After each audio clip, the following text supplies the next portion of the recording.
That's enough of that. What an intro. What an intro. Tony Stark in the house. Tony Stark. That's what you can call me tonight. Tony Stark. Good evening, all. So I don't know why my questions are right down the bottom, but never mind. They're at least on there, aren't they, for a change? Chris Upton in the house. Give us a second.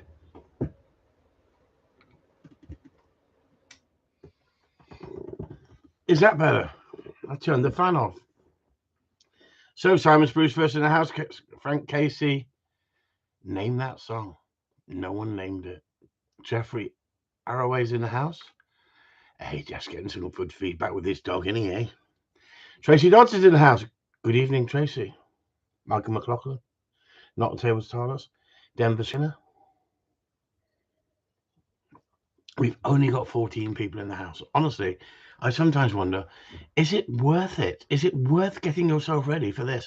Building yourself up like this and then having 14 people here? What's happened? They're all watching them skimpy women in that athletics, aren't they? That's what I was doing. Anyway, how are you all doing? Any questions? Any questions? No questions?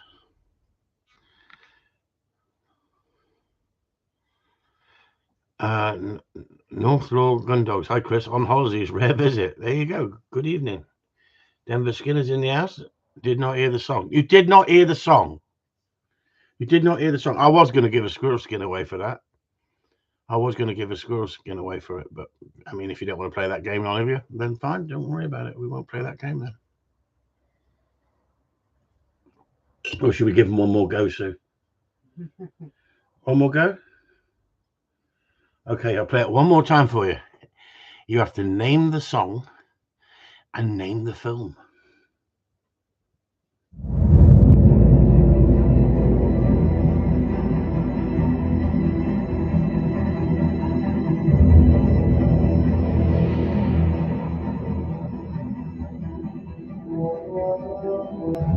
Come on, Denver. It's only been 5 years. You've been waiting for one.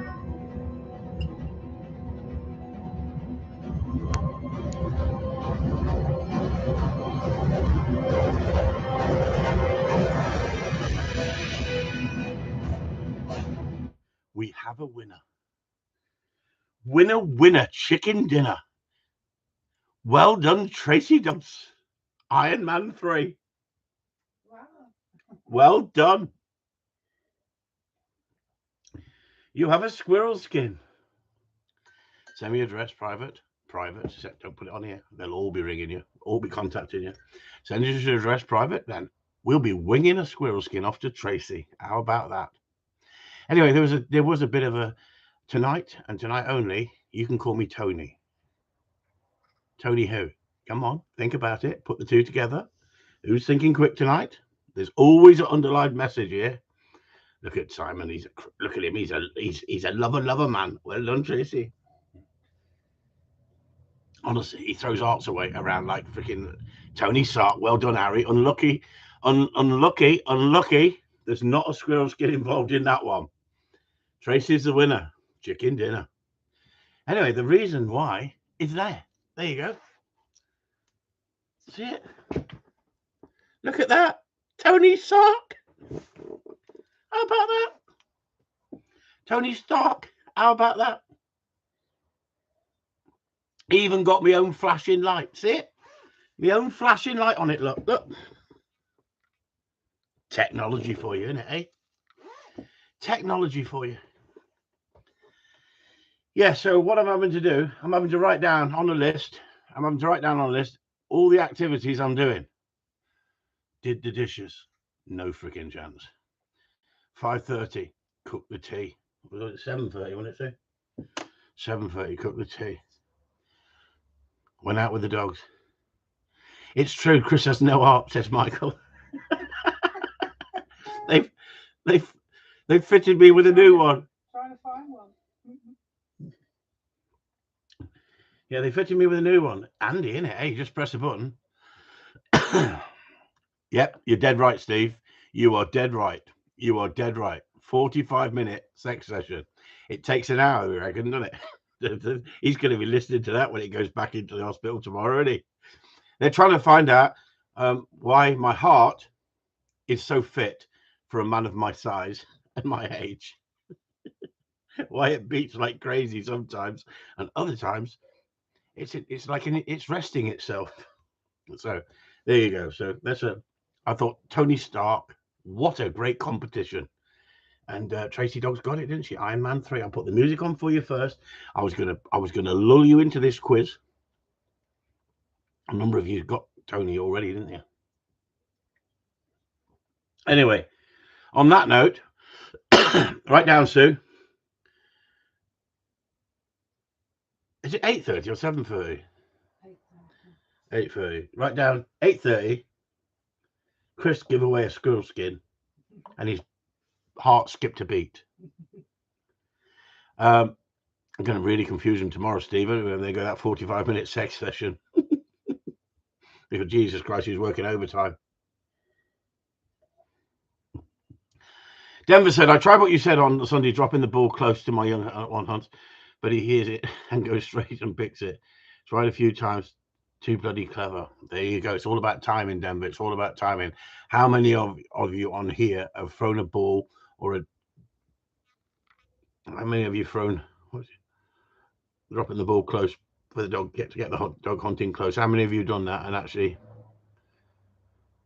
Oh, sorry, Sue's in the house as well. I forgot she was in the corner. She's very quiet sometimes. Anyway, so what do we need to talk about? Dog training. Let's talk about dog training. Come on. Let's talk about new season, not far away. Any tips on diet change of dogs to help build up a bit of muscle? One of the best things I find is mincemeat. Raw mincemeat. People go on about tripe and offal and all this. I think too much offal, you can mess your dogs up and give them the shits. Like tripe is great, but you need the raw tripe. And if it's warm like this, you've got to keep it in a dustbin full of water and keep bringing it out and cutting it off, and it absolutely stinks. A lot of people feed raw, don't they, these days? I've never worried about it. There goes my heart again, look, see? Anyway, show us a video, Denver, and we could give you all some feedback. We keep saying it. Denver. And the thing is, oh my God, I thought I froze then. I thought I had a stroke then, Sue. What was I going to say? Yeah, you only have to post it in Patreon, Denver. You don't have to post it for the world to see. We've had some good feedback on the videos we're putting up.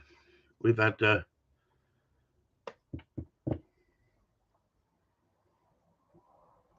Germans. Did you like the Germans? Can I say much more? I've been training my 1-year-old Springer to track blood for deer hunting. It's found fairly well soon. Good success. Yeah, yeah. Follow the Germans. Follow the Germans. They love scent trails. They love scent trails, bloodlines. Taking a bloodline. Not done too much of it myself, Dave. My Springers tend to be game birds, rabbits. I don't do much tracking, to be honest with you. Unfortunately. But you'll find the Germans, they love it. They love it in their tests. Anybody who's wondering what I'm on about, over on Patreon, we've had one of our customers come across from Germany with his wife and his 2 spaniels, and their system over in Germany for scoring dogs, you've got to have a certificate before you can work your dog and shoot over it. It makes sense to me. Imagine everybody had to have a certificate to shoot over their dog. Who would police it in this country? Who would police it in this country? Oh, you can't use any discipline. Oh, you can't have a hard hunting dog like that.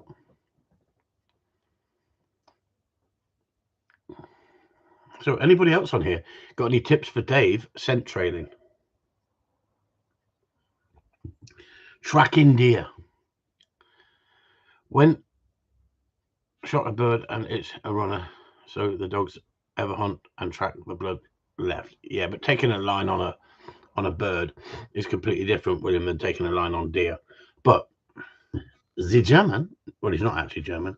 He's actually from the UK, but they've lived in Germany for a long time in the forces. Those dogs have to take a line before you can shoot over them. You have to, and if you think about it, it's a good thing, really, isn't it? Because if you think about, you don't want to leave wounded game out there, do you? Wounded deer. But he reckons that you can get a dog from a cats and dogs home and teach it to trail hunt. But I think that's what Dave Lynn's more or less on about, trail hunting. Dave, can you PM me? Hang on. Michael McLaughlin. No, Nigel Moore. Dave, can you PM me and I'll explain it? There you go. When shot. Hang on. Come on. On birds, it's foot scent, the dog's track. It's blood scent as well. It's blood scent, definitely blood scent. Because the bird in fight, flight, avoid, or surrender, flight, the bird flights, doesn't it? And it obviously triggers scent, fear, and the dogs can pick that up as well as blood. And but at the end of the day, it's not something I've really studied in many ways because I've never been rifle shooting. I've always had shotguns and shot over my dogs as flushing game, shooting it, then retrieving it. But yeah, it's still got to learn to take a line. But taking a line, there was a fantastic book out. I'm trying to think what it was called. A very, very old book, and it was about learning to take a line. I forget what it's called. If it comes to me, I'll tell you. So, has anybody got any questions other than taking a line? How many of you with your spaniels will drag a bird out, put it on a fishing line, drag it out, then turn around, send the dog for it, and watch it take a line? How many of you do that? Drag a rabbit, drag a smelly bit of game. We do that. Teach the dogs to take a line, but I don't go shooting deer. Yes, I've done that. There you go, Steve.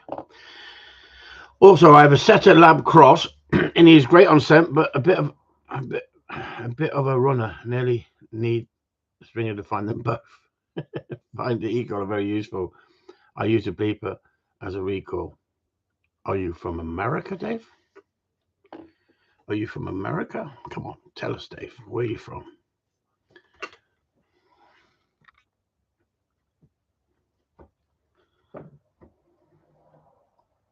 No, not from America. Tell us where you're from then. Who? N.I. Sue, where's that? Come on, Dave. Give us a clue. I am dyslexic. Come on, Dave. Oh, Northern Ireland. All right. Right. There you go. See, a lot of the Irish boys, they like taking dogs out and they like shooting over them, but they don't seem to train them to stop sometimes. And I think some of them actually enjoy dogs running in. And a dog that actually runs in can find game easier than a dog that has to sit and wait once you shot it and sent when told, because they're halfway there before you even hits the deck. And you make them dogs very quick at taking birds. But I actually like a dog to stop for safety reasons. So come on then, keep firing these questions at me, because I don't even want to hate it. I can't have run-ins. Hey Christopher, have you ever trained a Chesapeake Bay Retriever? Yes, I have. Yes, hard dog as well. Hard dog. Yeah. Very. The thing is, if you've only trained a couple, you can't really say, like I can say with Springers and Labradors and Cockers, the dogs I've trained, it is lots and lots of them. So when you come into that sort of dog, and you don't see that many, I don't down here, and not many people have come for lessons. But we did have one big solid dog as well. Big solid dog. Bit ploddy, but really wanted to do it. Good dog. We enjoyed training it. Come on then. Any questions? Come on. When I stop my dog on the way out and call him back, he crouches, waiting to be sent. Would you lose points in a trial? Well, you're not running trials, so I won't worry about it, Denver. When I stop my dog on the way out and call him back, he crouches, waiting to be sent. Would you lose points in a trial? No, he wouldn't. He wouldn't. But why would you call him back before sending him? Would you train them same as a lab, Chris? Yeah, this dog was used for a lot of duck work on the estuaries. Big strong dog as well. Really strong swimmer. Really strong swimmer. Like a big barrel he was, but he was a nice dog to train. Not difficult. So Steve's asked that question. Would you train them the same? But it depends what the customer wants, doesn't it? If you're going to train a competition Labrador, you would train it different than a shooting dog. A little bit different. Sometimes the emphasis on what some of them want is real steadiness on the peg, and they want the dog to switch off. I don't want the dog to switch off. I want the dog to watch the birds. But a dog watching the birds and wanting to go for the birds and not being trained properly can become a handful for someone who's more interested in their shooting. It depends what they want. Sometimes you're better off putting more emphasis on the discipline for a shooting man, just to sit there on the peg, not move till told, fetch the odd bird after the drive. And it's like, this is my dog and this is my gun. This is for fighting and this is for fun. Denver says, send him, stop him, and sometimes call him back before letting him have the retrieve. There you go, Denver. So you send him, stop him, but you wouldn't be doing that in a trial, would you? You wouldn't be doing that, because they'd be going, what are you doing? I didn't say send your dog or send your dog. Now stop your dog. If they ask you to stop the dog, you stop the dog. But why should you be asking to stop the dog if the dog is on a retrieve? In a trial, you wouldn't get that. In a test, you might get some judge want to see some polish on the dog, but not very often. I mean, you can overcomplicate things, Denver. So easy. Like Steve said, let's see some of your videos. We'll give you some input. Send me a couple of videos, Denver. I'll do a couple of voiceovers for you. So do you like the voiceovers when I do the voiceovers on the videos, everybody? You know, when I actually do a video, do you like it up in its format as it comes, or do you actually like me explaining things and giving voiceover on these videos? They've all left. We've only got 26 people in the house. So I went to see the Elvis film this week. Yes, I like the voiceovers. There you go. Thank goodness for that. I was beginning to worry. I was wondering if I was just talking to myself for a split second there, but there is a delay. Look, there must be a 20-30 second delay at least. Good evening, Rob. Yeah, I do the voiceovers because I think the voiceovers add to the videos. I watch them back, and I watch them, and I think, like Steve says, yes, brilliant learn to see what you're talking about. I know, instead of just doing it, and sometimes you miss the bigger picture. So if I explain it, I think it breaks it down a little bit better. It's a shame, really, isn't it, that there's not other people on the internet. There's a lot of people now putting up videos of them selling their dog for retrieves and all this, but not explaining nothing. They don't explain nothing, do they? I think with the videos we put up on YouTube, it's really for promoting the fact that I'm still alive or around. I've North Gundogs. I have two well-behaved working labs looking for a springer come the autumn time. Talk me out of it, or do I deep down crave the challenge? No, stick with your Labradors. You won't go grey. How old are you, North? Just give us a rough idea. How old are you? Come on, how old are you? Come on, you've asked the question. Give us the SP. Already cooking, already cooked the grey. 55. Too late, mate. Too late. You should have had me in your 30s. You should have had me in your 30s. You haven't lived. Too late now. You're gonna have to go for a clumber. You have to go for a clumber now. Forget the Springer Spaniels. Go for a clumber.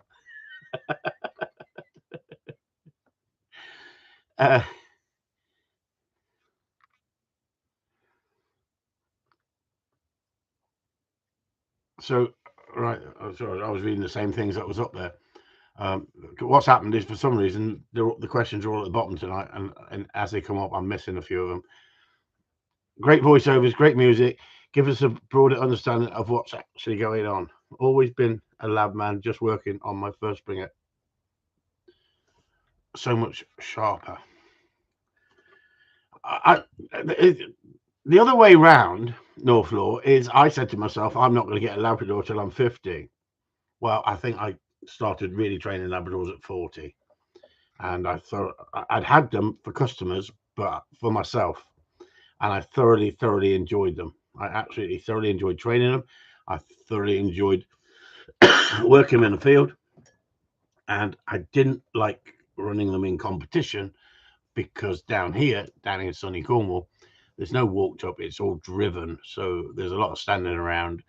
There's a lot of birds that are runners and not being picked. And I just don't think it's good for the sport, to be honest with you. Simple as that. You don't make friends when you say it the way it is. Yeah, but unfortunately, that's the way it was. If it was walked up, I think I would have gone from, after winning with Spaniels, I would have gone over to having a go with Labradors in a big way. I've had a couple of real nice Labradors and absolutely fantastic. And I've had a couple that trained up nice, but didn't quite have enough drive for me. And I don't suppress drive, but they just didn't have enough go in them for me. I like that naughtiness in the Springer Spaniel. It gives me the kick. It gives me the buzz. Guess what I've got coming tomorrow?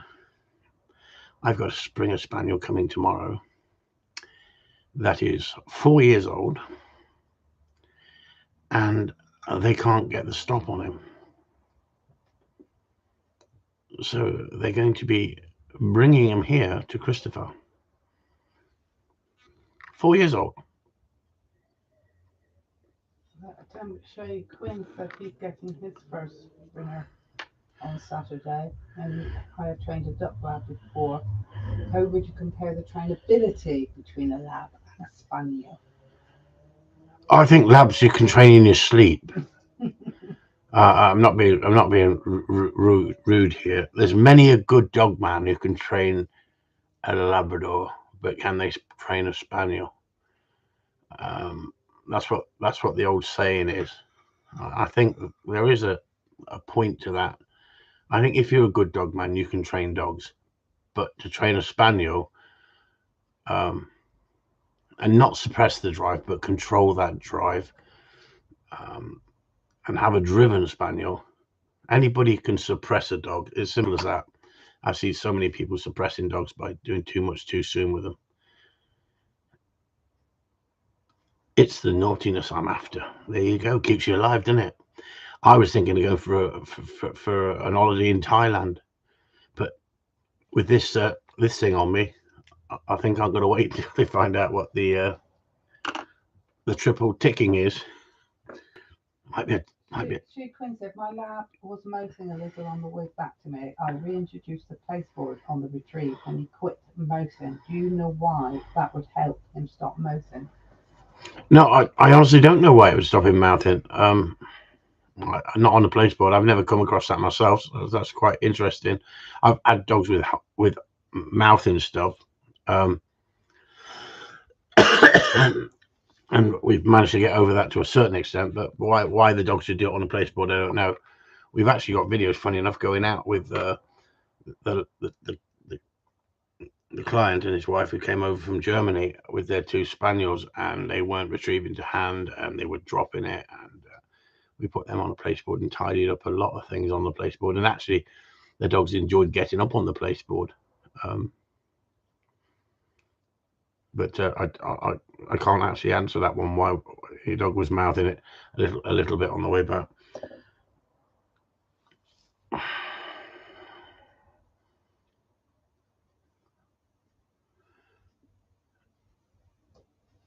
Good evening, everyone. Late to the party tonight, says Ben Doolan. Good evening, Ben. Okay, so what was I thinking of? I was thinking of something then, and it's been a long day. There was something I was going to tell you.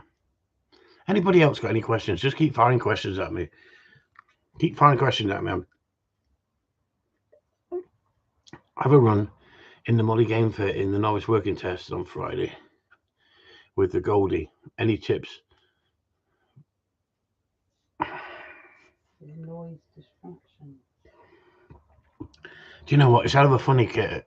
You know, when I've run in the ring, in the main ring, giving demonstrations at the game fairs, my dogs take absolutely no notice. But I'm in the middle of the ring, and my dogs are so focused on me, no matter what noise is going on outside the ring, they're not interested. I saw Ian Openshaw doing a demonstration just outside the ring, and there were loads of people watching. And his little cockers went to pieces. They were just too interested in all the noises and all the other dogs and all the shouting and screaming, and the audience at the side of the ring. And I just don't think it does the dogs any good. But in the main arena, when you're in the main arena, it seems like you're in your own amphitheater. You can hear the noise in the background happening outside. But my dogs just focus on me. And the same with competition. When you run your dogs in these big competitions like Save the Children and, the game fairs and stuff like that, my dogs don't look around at other people or worry about that noise. They just focused on me, so I wouldn't worry about it too much.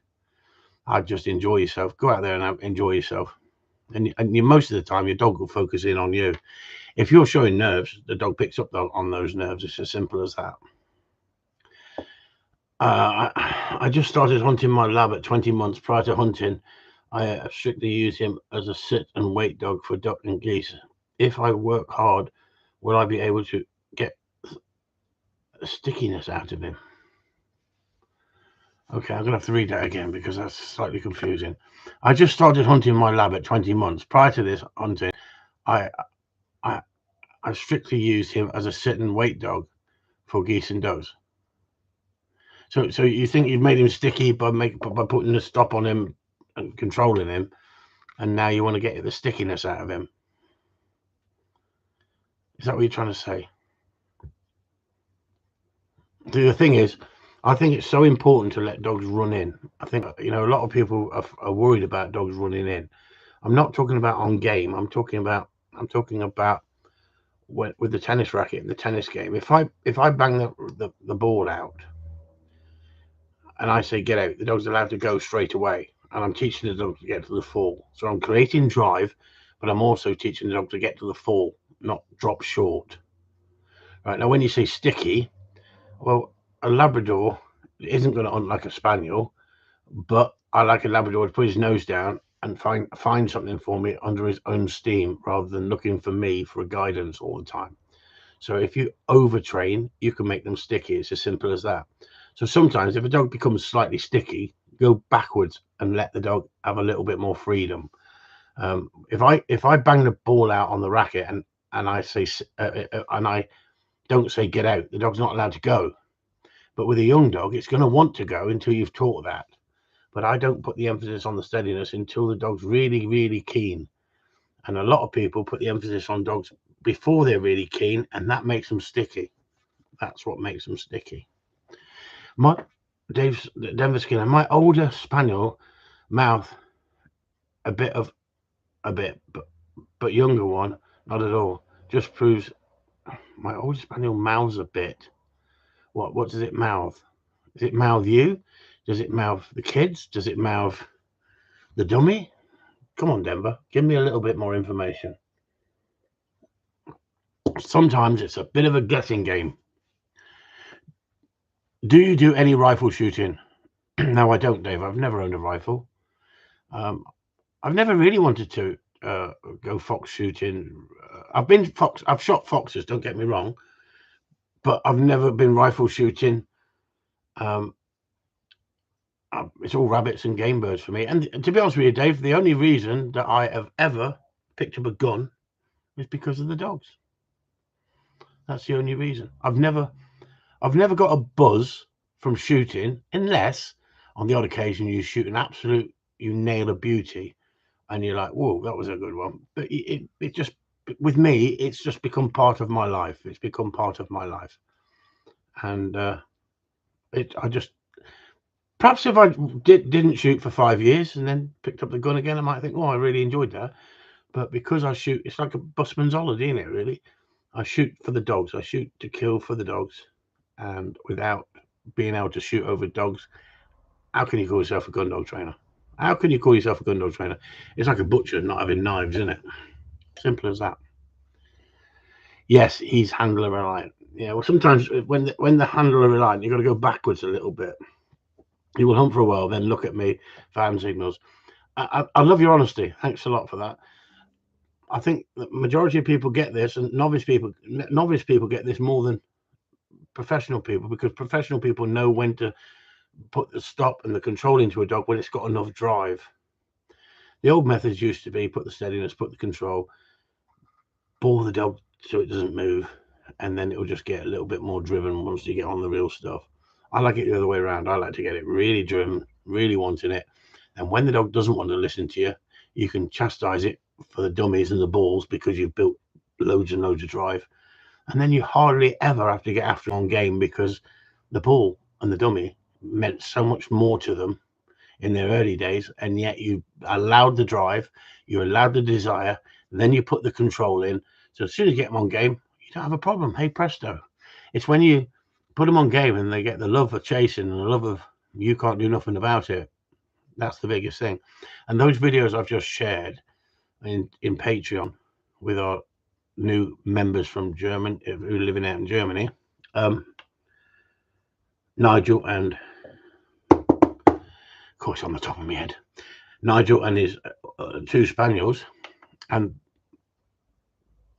they are bred in Ireland, those 2 dogs. And I'm not going to go into the name of the breeder, his line, but I will tell you this. He says that he doesn't believe in trial dogs. He only believes in old stamp working dogs. And that's all that he wanted to put into his lines, old stamp working dogs. And he bitched about me once. I'm still not going to name him. I'm not going to give him the satisfaction. But when the owner brought the 2 pedigrees to me, the older dog, I couldn't tell you what it's out of. It could be from Mickey down the road to Paddy up the road to Billy in the town, because I've never heard of any of them. And I think it showed in the dog. Now, that doesn't mean you can't train a dog without pedigreed dog, without quality lines, but it makes it a lot easier. Now, the bitch, one side was exactly the same, but the other side was all trial lines. So how can you sell the ideology that you don't believe in trial lines and you don't believe in show lines. I don't believe in show lines. I don't go nowhere near show lines. And yet, one of the best dogs I ever trained was a show Labrador. And I trained it for a gun dog man who had leg problems. And all he had was a mule. And had to go shooting on his mule. Not a donkey, a mule. Right? And I said to him, why have you bought from the Blind Dog Association? He says, because they're more biddable. And that dog turned into a lovely little shooting dog. Biddable, honest, get up on the trike, fetch his birds for him when he shoots them, comes back. But he wasn't looking for a driven dog. He was looking for a more biddable dog. So we could go back to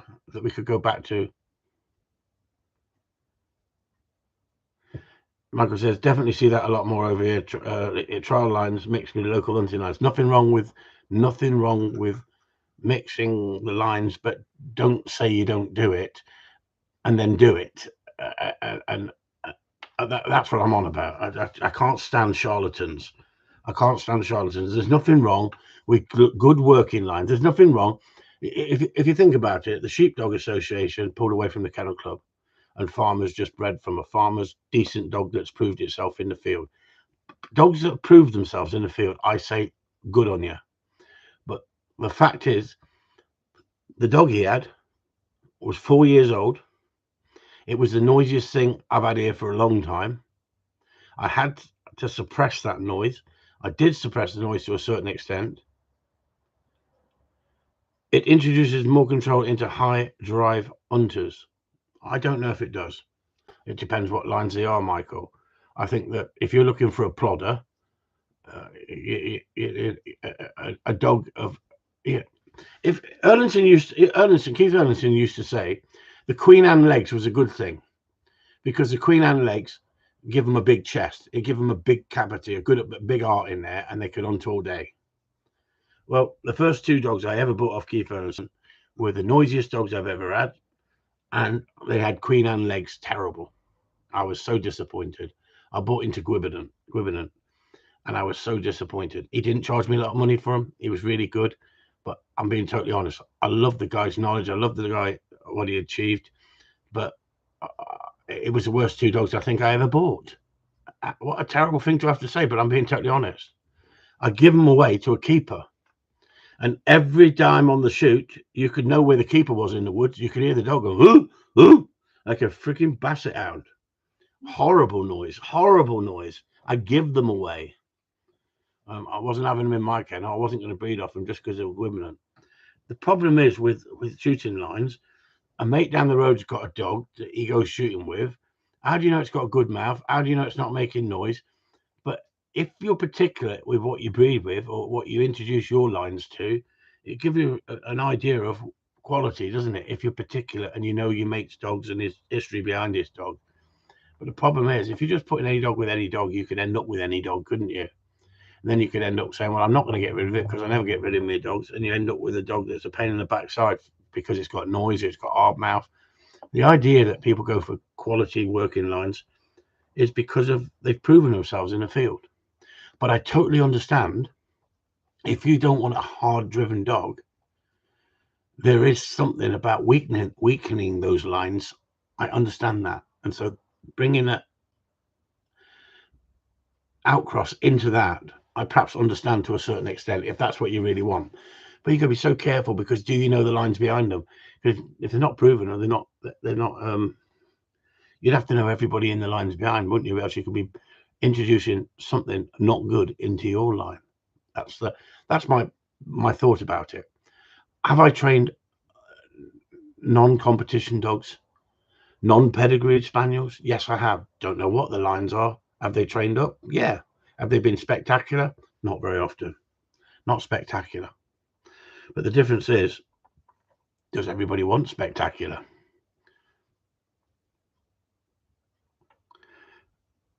I'm itching for an online consultation. Are you up for something like that? No problem at all. What, in front of everybody live? Now? Come in. Come in. Do it here. Can we bring you in? Or not? I don't think we can do it on here, can we? Can we do it on here? I'm not sure. I can't remember. Come in. Dave Lynn says, Spaniel reluctant to get into water, young dog. How would you encourage him to start? You're right there, Michael. A lot of people mistake hard hunting with no control. Exactly. How would you encourage him to swim? I mean, it's back. Hang on, sir. It's back to that same scenario, isn't it? I'd never have a trial dog. Why not? A good trial dog should be a top quality shooting dog, working dog. It should be a polished working dog. Now, I understand that some of these fast, pacey dogs are too much for some people, but it's how you train it makes a big difference. You can suppress that drive by putting the control into the dog a lot sooner, putting the obedience into the dog a lot sooner. Depends what you want. It really depends what you want. Okay. So Susan was going to say something. Go for it, Susan. Quinn said, what are some, no, sorry, where are we going? Dave Lynn, Spaniel reluctant to get into water, young dog. How would you encourage him to swim? Do you know what, Dave? If I told you on here, they'd string me up by the bollocks. You'll have to join Patreon for that one. I don't hide with what I do for training. I've had many a dog that show reluctance to get into water. Now, you're going to get people taping this, editing it, making me look evil. If a dog is showing signs of not getting in the water, sometimes I'll pick it up and I'll throw it in the water. Oh my God, they say. But no, the dog can swim. The dog will turn around and come back and gain the confidence. Sometimes messing around with a dog that's not is reluctant to get into the water can make more problems than putting a dog into the water and letting the dog learn to swim out. And people say you should never throw a dog in the water. You should never throw the dog in the water if you're not willing to go in yourself and get it if it starts to drown. But I've never, ever in all the years had a dog disappear under the water and go, I'm not coming back. Never. I've had dogs thrown in the water and they absolutely love the water and they gain the confidence that quick. But what I like to do with dogs is give them an easy way out. So I throw them in, I go into the water where it's low lying like this, not drops off deep. So when they come back out, they get the confidence of walking out rather than treading water till you pull them out. So if I've got a dog that won't swim, and I'm lucky because I live now down by the sea, so confidence build, yes, confidence build. Because I live down by the sea, we got a lot of high walls, granite walls with steps. I'll go down on the steps and put the dog in, and he's got one way to come back up the steps. He can't come up the seawall, but he can swim back up the steps to me for security. So I'll drop him into the sea and he'll turn around and swim back up, and I'll praise him and drop him back in again. And don't panic when he goes, oh, I don't like this, I want to come out. All of a sudden you'll think, he's swimming, he's loving it. I've never met a dog yet that's gone, I can't swim. People say to me, my dog can't swim. Well, I've never met one yet that can't swim. I've met them that doggy paddle and the back legs are down in the water too much and the front legs are giving it large, and it takes them a while. Give them a dummy in the water if they love dummy. It builds confidence. Confidence building it is. Yeah, I do throw in, though there might have been different techniques. Yeah, depends what you're throwing them in. You got to use common sense, don't you? Anyway, someone else asked a question up here. Who was this, Susan? Oh, hang on. I message you on Patreon. Whatever you want to, I'm up for it. I have a lot of questions that are hard to type out. I understand completely. I do a naked session for 250 quid where we both sit there naked. On Facebook, you just come down in on Corleone Talk. You can join Corleone Talk and come in and ask questions in the group and get answers as well, and see six or seven naked people sitting there talking to each other. We have a fantastic time. What day is that? Sunday night. Sunday night. 8. 8:30 on a Sunday night. If you're on Patreon, you can go automatically onto Corleone Talk. I'm a grown man. I'm a grown man, so unless you are into that sort of stuff. Hang on.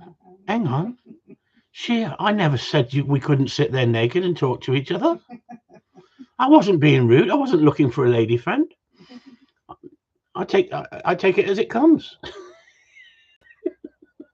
Unless you're that into that sort of thing. Love a naked Sunday. Yeah, don't we, Steve? Hey, we'll sit around the campfire singing Kumbaya. Yeah. Never mind. Like I said, I do online consultation. But the thing is, I charge by the hour, and I charge for a sit down 1-to-1. You can ask me as many questions you like about whatever you want. I charge you the same as a lesson. You can join Corleone porn. Yeah, that's a different day. Going gang ghoulie gang, yes, Steve.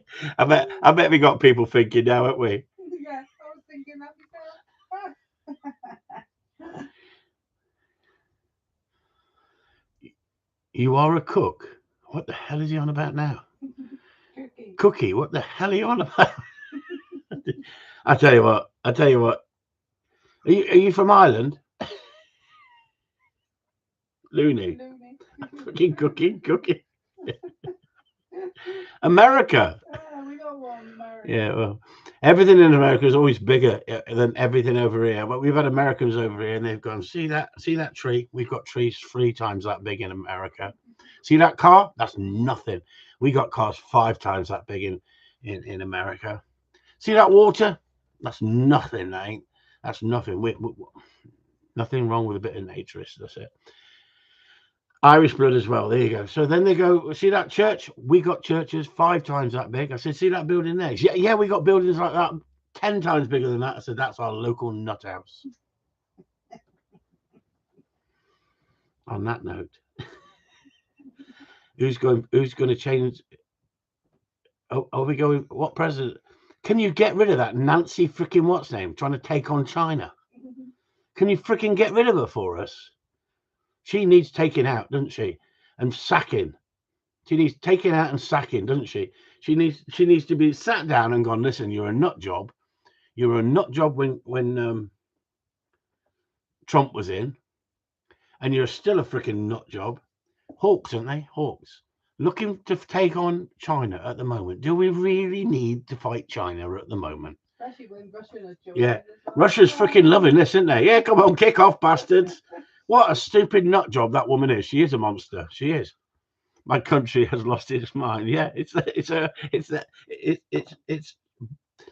Trump or Alzheimer's, isn't it, Mr. Alzheimer's? I tell you, your country's going to the dogs. You should see what we're getting here, what we're having to live with here. The Kennel Club now are saying you can't use cold game on a test. You can't use cold game in case it upsets somebody. Tree hugging arse wipes.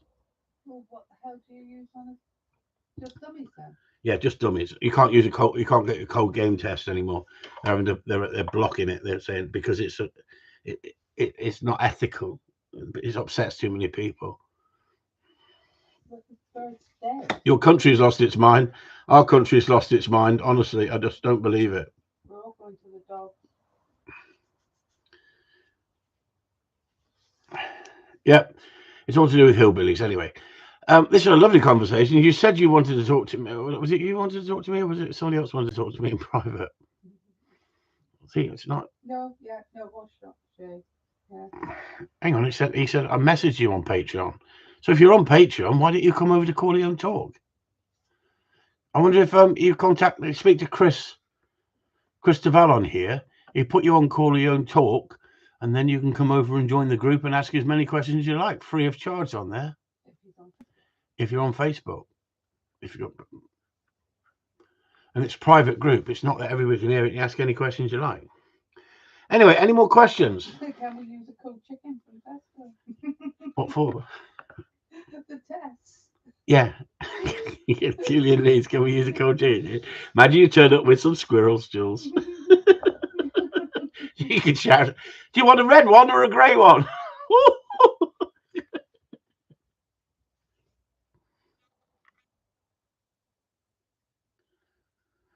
Jesus Christ.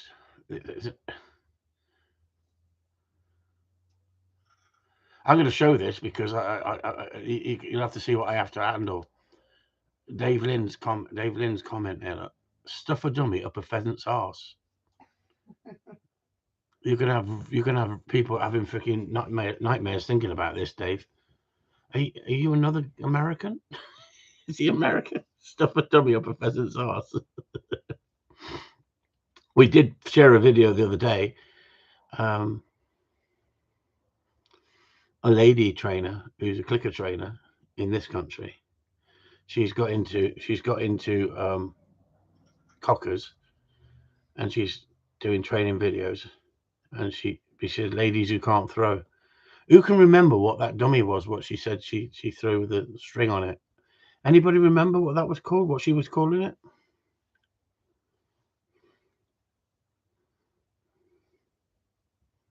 There you go. Steve Pace has got it right. Spot on. Top of the class. Tampon dummy. Now, just imagine Chris Upton said women should stick to tampon dummies. He would be so popular, wouldn't he? He'd be called a sexist and everything. But she can say, for women who can't throw, get yourself a tampon dummy.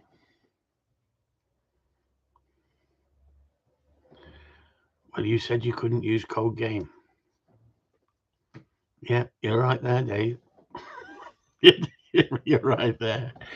You say someone is not a gun dog trainer unless they shoot over their dogs. So what do you call someone who doesn't shoot but has trained dogs well to pick up or work in the beating line? What do I call them? What we call them? What you like? Call yourself what you like these days, can't you?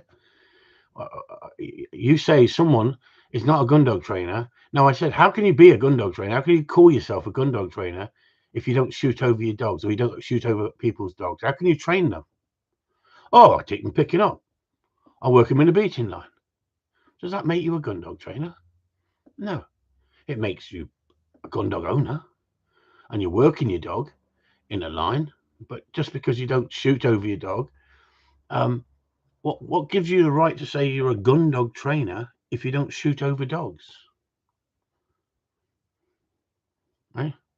And I'm all up for a discussion.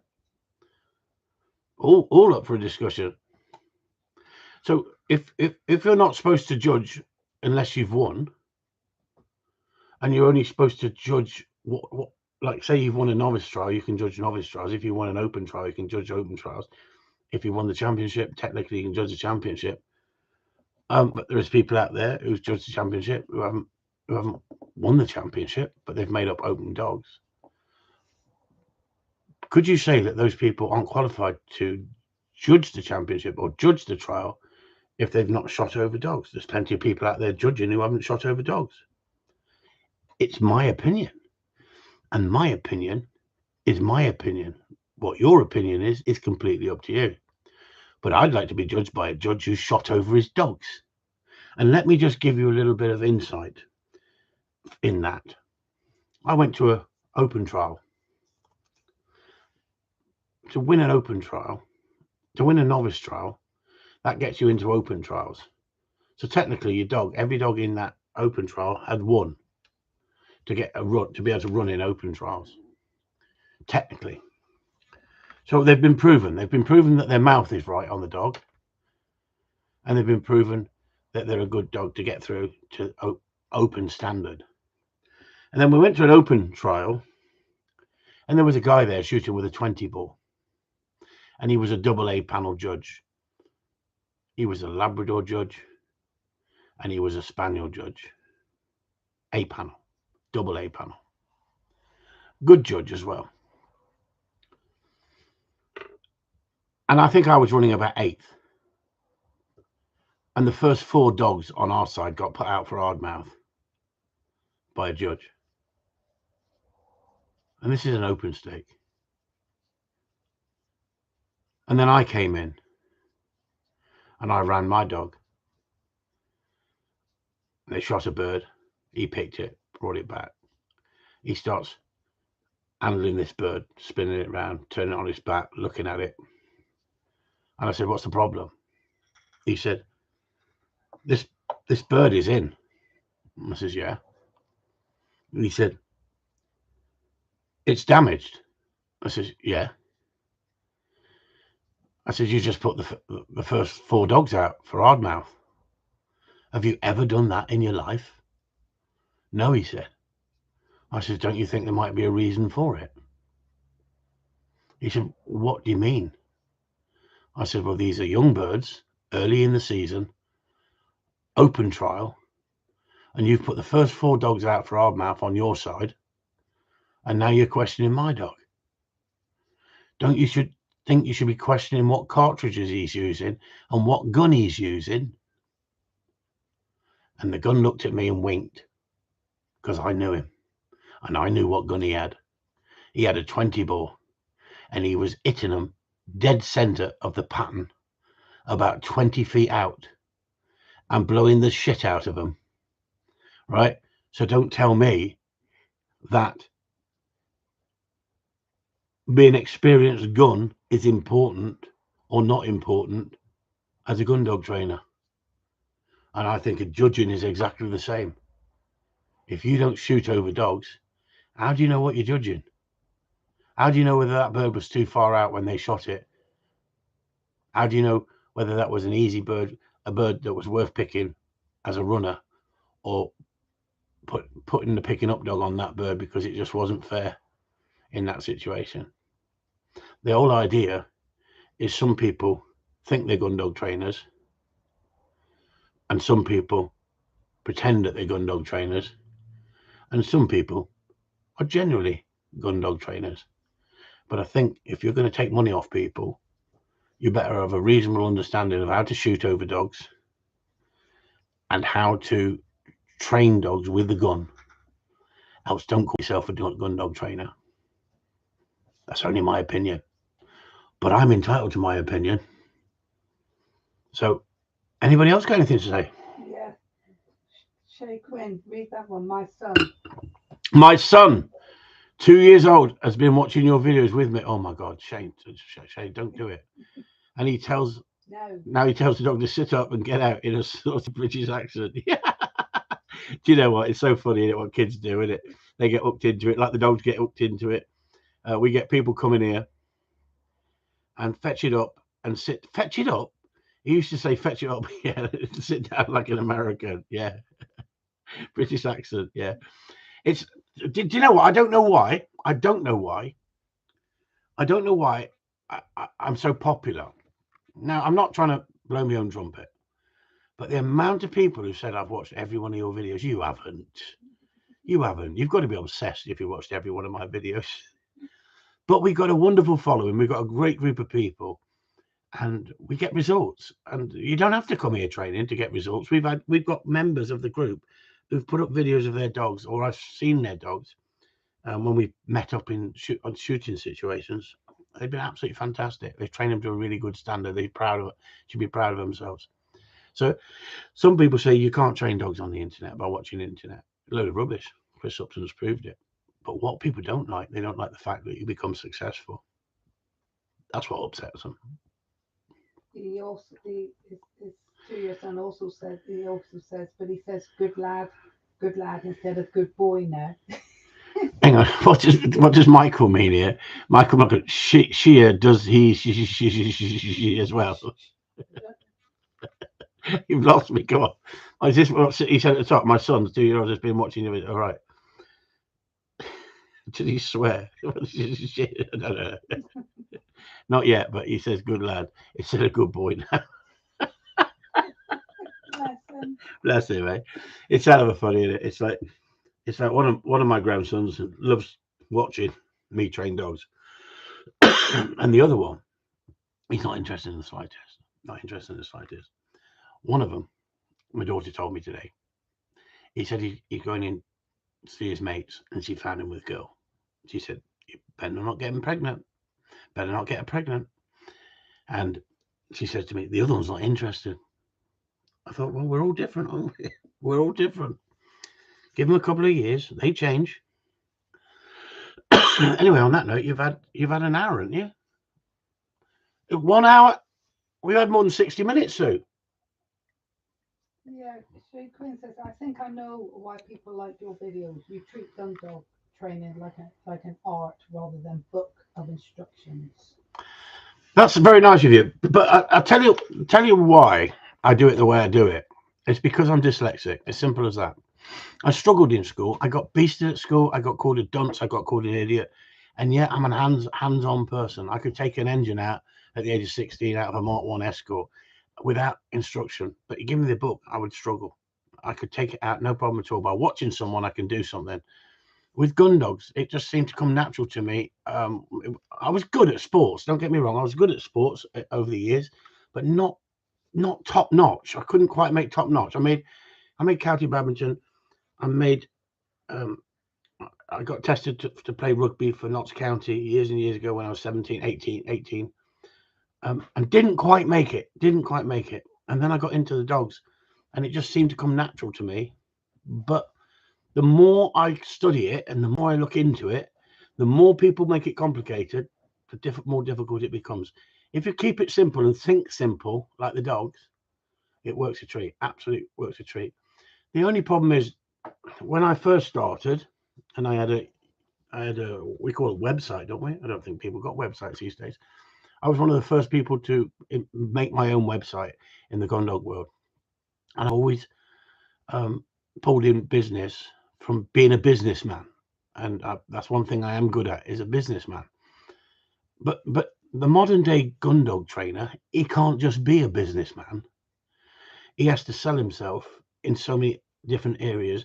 Now, if you're running in competition and you're winning competition on a regular basis, then Frank Casey, very interesting tonight, Chris and Sue. Good show. No problem, Frank. Well, I was back to that thing. What was I talking about? I was talking about this. What you need to be a good trainer these days. You need to be a people person. You need to be good with the dogs, get results. You need to be able to edit. You need to have the equipment to edit. You need to know how to edit and tell a story, because that's what we are. We're storytellers, but I'm selling the truth. That's the big difference. I'm selling it the way it is in reality, and I take the shit and the flack for it. That's part and parcel of what you'd get if you put your head above the parapet. It's simple as that. I'm not going to be dictated to by some arsewipe who says I can't go shooting because it's cruel. I'm not going to be dictated to from some arsewipe who says because I discipline dogs, I'm a bully. I'm a sinner, right? An evil person. I stand up for what I believe in. I'm a strong believer in people giving their opinions. I believe that everyone's entitled to their opinion. It doesn't mean I got to agree with it. I love debate, but unfortunately, you don't get decent debate these days because everyone's PC and don't want to say nothing. Is it all about the following? No, it's not. I would rather have 1,000 followers who actually get results and love the fact that what you do and show their appreciation, like the Patreon group we've got, than 3,000, 5,000, 50,000 followers and I'm feeding them bullshit. As simple as that. I do this because I love it. I do it because it's my passion. Am I obsessed with it? You have to ask the wife. She says I think about sex every 6 seconds. Anyway, on that note, you've had long enough, you lot. That's free. It's been very emotional. Thanks for tuning in, and hope you've enjoyed the evening. Where's time gone tonight? Time waits for no man. That's what they say, don't they? Anyway, I went to see the Elvis film. Who's gone to see that new Elvis film? Anybody going to see that new Elvis film? Honestly, take the missus. You'll be on for a good one when you get home. Honestly, when you get back in that bedroom after taking your missus to see Elvis, and she says, "Now move your hips." Honestly, just like yourself, my world has turned around by watching Chris's videos. Thank you, Jules. Thank you so much. Do you know what? There's so much negativity in this world, isn't it? Isn't it nice that we've got a great group of people in Patreon who all reach out and help each other? Sprucey the Brucey, did you go and see it? I thoroughly enjoyed it. Do you know I had tears in my eyes 3 or 4 times? But do you know what got me more than anything? The end. When they actually brought Elvis on that last song he ever sung. That last song he ever sung. Whose song was that then? He's going to say the Everly Brothers. Sue told me no. It was sooner than that.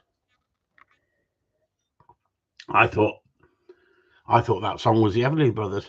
It was definitely in Ghosts, Sue said. Got me at the end. Righteous Brothers. Sorry, you're right. Righteous Brothers, not Everly Brothers. Yeah, I thought my brain's gone. Look, off on Aussies. Won't be here next week. Bollocks. Have a good one, Michael. Where you going? Just tell us where you're going, and give us your address. Have you got any silver candlesticks? I'm after. Michaels, don't tell everyone. Don't tell everyone. Don't give me your address. I'm after a couple of silver candlesticks. I've been praying lately, as they reckon I'm getting closer to God. They reckon gardening means you're getting closer to God. I'm going to stop the frigging gardening at this rate. Go back to dog training. Anyway, on that note, everyone, Chris Upton signing off. I got a lot to do tonight. I'm testing this instrument. Bollocks, everyone. Peter Piper in the house. I've never even seen you sneak in. Cheers, big guy. Might just join Patreon. Good on you. Well done. It may be nice, but where are you going? He's told us. It's not a biscuit. Good night and bollocks. Well done, Trace. Well done. Good night, all. Chris Upton signing off.